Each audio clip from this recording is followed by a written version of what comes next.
my very dirty hair. Remind me.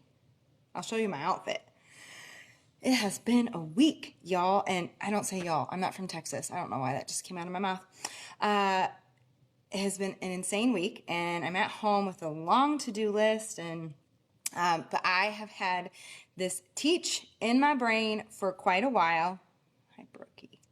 And so I had to come and tell you all about it because I've just been teaching a lot this week. So let me get this shared on my personal page. Hopefully I can figure out how to do that. I'm not stalling, I promise. So this is just, I hear this a lot, especially it's really big in like personal development, and it's even big in therapy. And those of you who have followed me for a while or who have worked with me in the past, like I do not like the term balance. And I was working out this morning or earlier this week, and I was like, okay, like people are just they're master self-sabotagers. Like how many of us have started a goal, tried to make change in our life, and we fall off track and we self-sabotage and we quit and we stop and things like that. And then we beat ourselves up and shame ourselves for it. And that will never help you produce sustainable daily change in your life. And I'm super passionate about teaching people how to make daily sustainable change in their life. And I get real fired up with how much shame is used in the world of personal development to help you change, to motivate you, whatever. So I was also thinking about this because when someone goes through the Dare to Lead training with me, they become part of my alumni. And sometimes people go dark on you. And it's been and I know usually what it means when people go dark. It means people are struggling.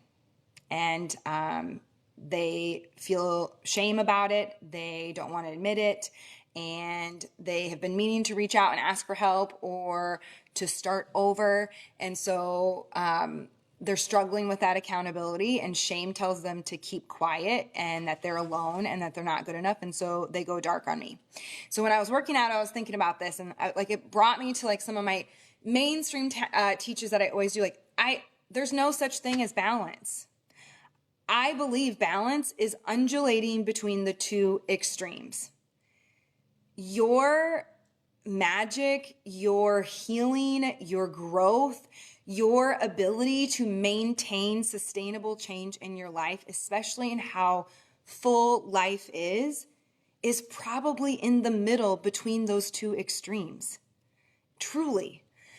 There will be seasons of your life where you can be on one extreme of that change, or you need to be on one extreme of that change.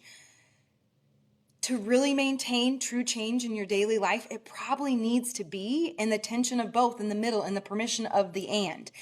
Because what happens is when we set out to make a change in our life, and we go balls to the wall to change, we want to implement everything that we just learned, and then life happens. A kid gets sick, the car breaks down, you lose your job, you get sick, a big bill comes up, whatever, you sleep bad one night and you don't follow through on it. And then what happens, because our brain is wired to stay comfortable. Your brain is wired to stay comfortable. Be like, well, you already fell off track. And you need to catch up on your sleep, so don't get up early tomorrow. And then it's day 3, and then you're really beating yourself up and why can't you just do this? Why can't you make real change in your life? And shame will never be motivating for change, ever. Shame is not motivating for change. Shame, I am not enough. What will people think? Who do you think you are? The fear of disconnection, being inherently flawed and unworthy of love and belonging. Why would I work to change my life, change myself, if I did not believe that I was worthy of change? If I believe I'm unworthy, unlovable, undeserving, I'm bad, I'm not going to change my life to live happier and healthier. Shame is not motivating for change. And so when we fall off track and then we fall into that shame shitstorm story of you suck, you are such a failure, I cannot believe I can never make real change in my life, you're not going to get up the next day. It is in that grace-filled permission to fall off track, and in that very next breath, choose to begin again. I also do not like the term start over, because when you start over, you're not giving yourself permission to learn the lessons from before. Begin again. Choose the next easiest step.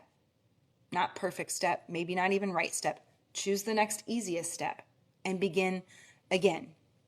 And so like this permission to stop self-sabotaging. And I also and to let go of this like mirage and dream of balance. It's harmony. You become more seasoned in making changes in your life. It doesn't get easier. You get different. You grow. You become more seasoned in it. You start to feel better, so you make better choices, healthier choices, things like that.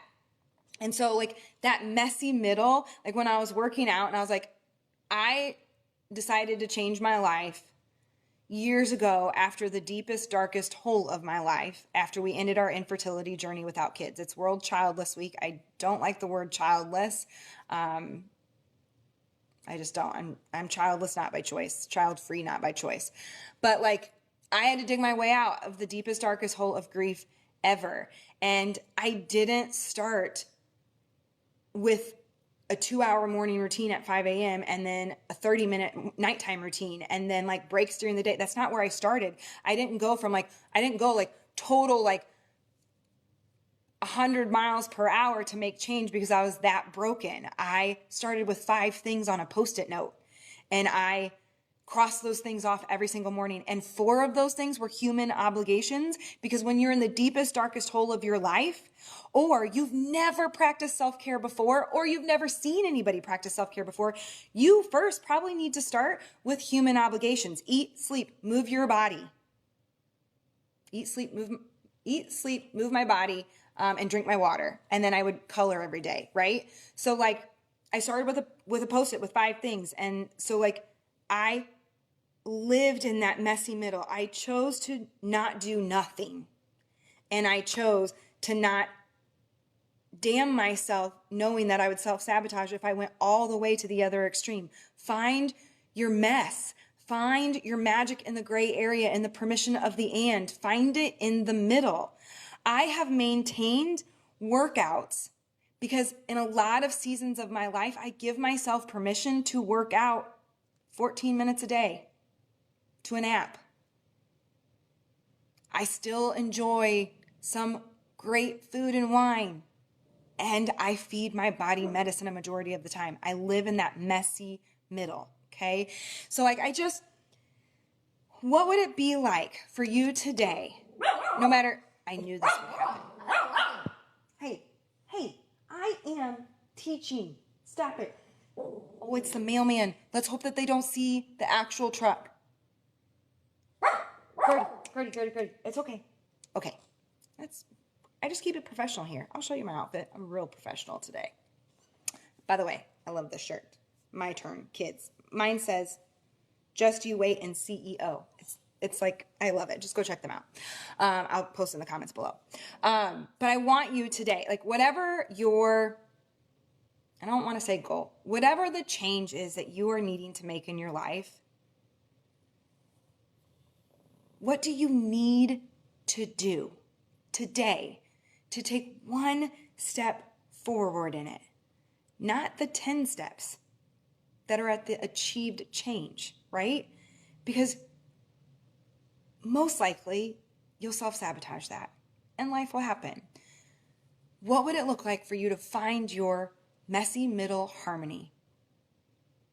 To give yourself permission for some to be enough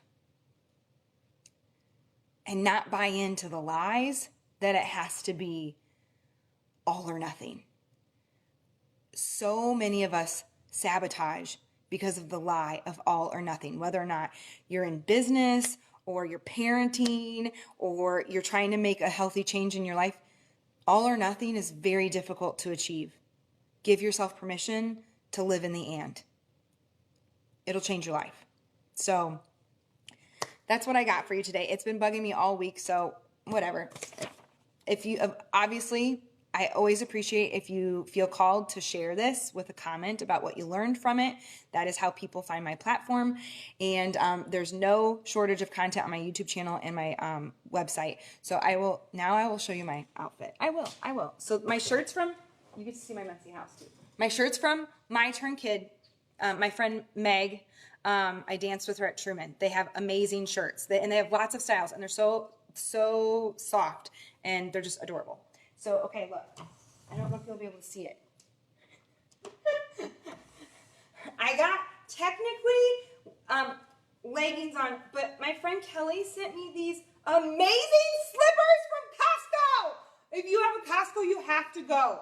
They are the best slippers ever. They're little puppy dogs. They're so soft, and they have grippers on the bottom. And I know that it's like 90 degrees in St. Louis still, but it's cold in my house. And so I just go to Costco. I don't have an affiliate link for them. Anyways, make it a great weekend.